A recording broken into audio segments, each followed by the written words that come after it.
Philippines, the nation's capital is Manila, houses countless historical sites, structures, and buildings that have endured witness to key events in the Philippine history. Some of them have become iconic Philippine landmarks and are located in the city's most celebrated neighborhoods. Here we have listed the top famous landmarks in the Philippines.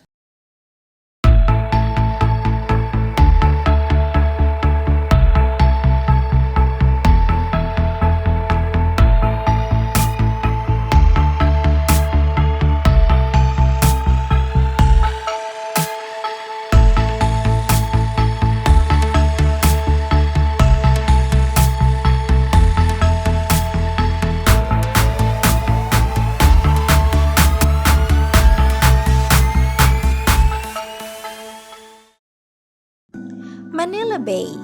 2 decades after the Supreme Court ordered 13 government agencies, led by the Department of Environment and Natural Resources or DENR, to clean up Manila Bay, its water remains unfit for human contacts, filled with viruses and bacteria coming from the rivers and sewage outlets flowing into it from the cities and towns. People have ever been brave enough to swim in the water, although that might not yet be advisable since the contamination level has probably not been fully dealt with. However, netizens have brought up that Manila Bay cleans up are nothing out of the ordinary. There is an effort made at least once a year to rehabilitate the area. It cleans for a while, but pretty soon, people start littering again and establishment continues to violate regulations. While this year, effort is already showing great progress, it will only matter if it's able to be sustainable.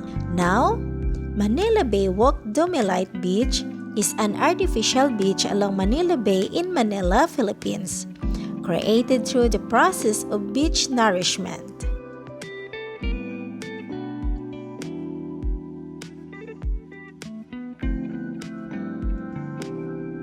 Intramuros.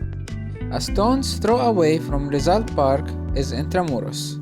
The walled city has been through wars, occupations, and more, and the area also contains several more landmarks. Now, reconstruction efforts has been made in the walled city and it has been named a UNESCO World Heritage Site. Malacanang Palace. The official residence of the President of the Philippines, the Malacanang Palace, hadn't always been what it is today. It was first built as a country house by a Spanish nobleman, Don Luis Rocha, in 1750. The Malacanang Palace only became a property of the state in 1825, 75 years after it was built, when the Spanish government acquired it to serve as a summer residence of governor-generals. From being a wooden structure, the palace is now a sturdy historical piece of architecture made of poured concrete, steel girders, and trusses.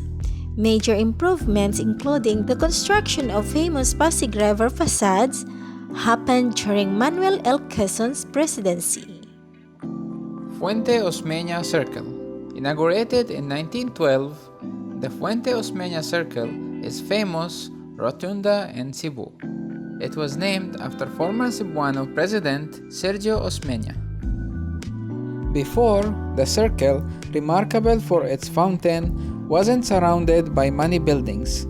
Today, it's surrounded by big establishments in the heart of Cebu such as hotels, malls, restaurants, banks, and fast food chains. Ayala Avenue, Makati.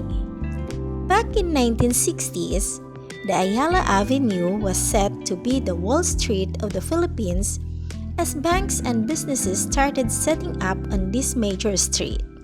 Even then, it was just dotted with a few buildings such as the brutalist beauty of the Makati Stock Exchange and had little traffic with cars freely driving along.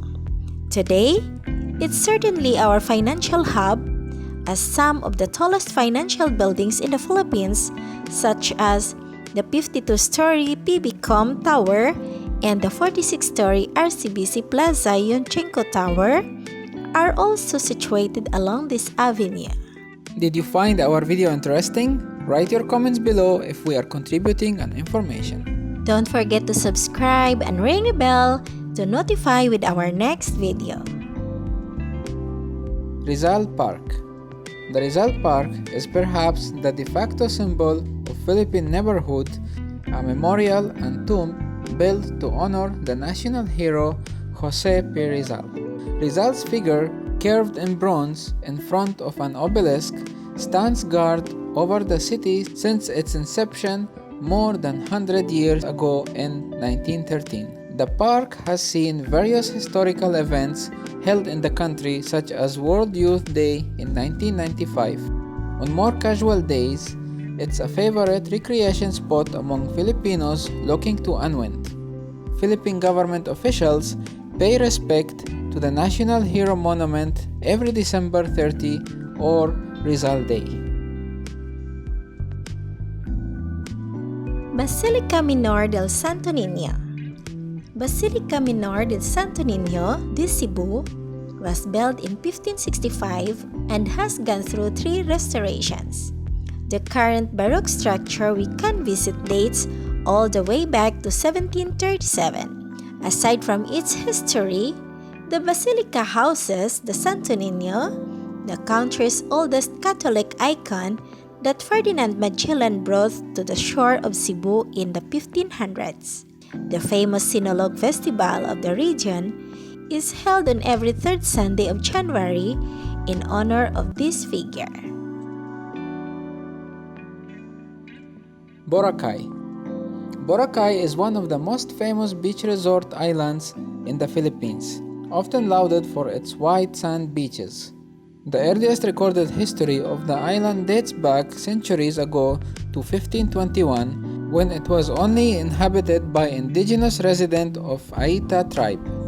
Boracay remained a secret even in contemporary times, as it was only 1978 when it was introduced to the world.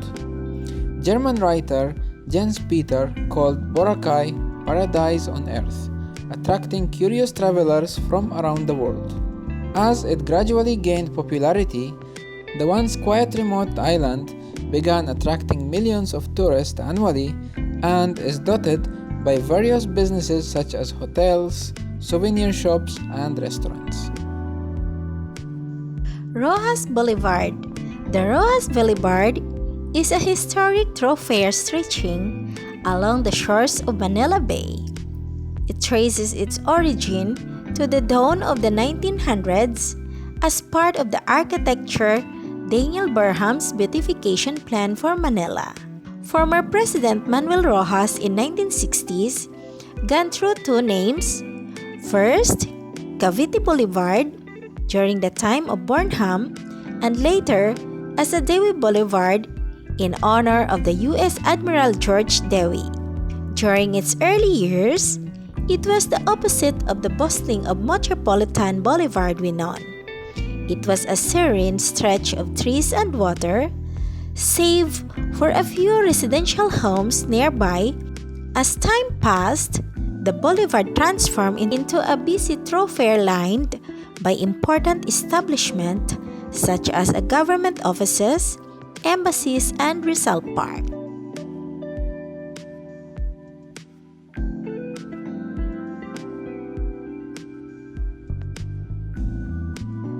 University of Philippines.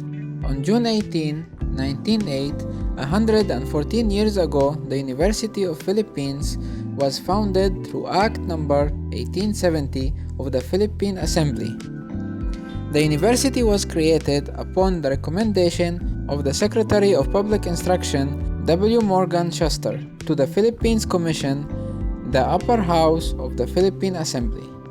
If you like our pics, give a thumbs up and share with your friends. For more information about travel and world's wonder, please subscribe to our channel. Thanks for watching. Bye!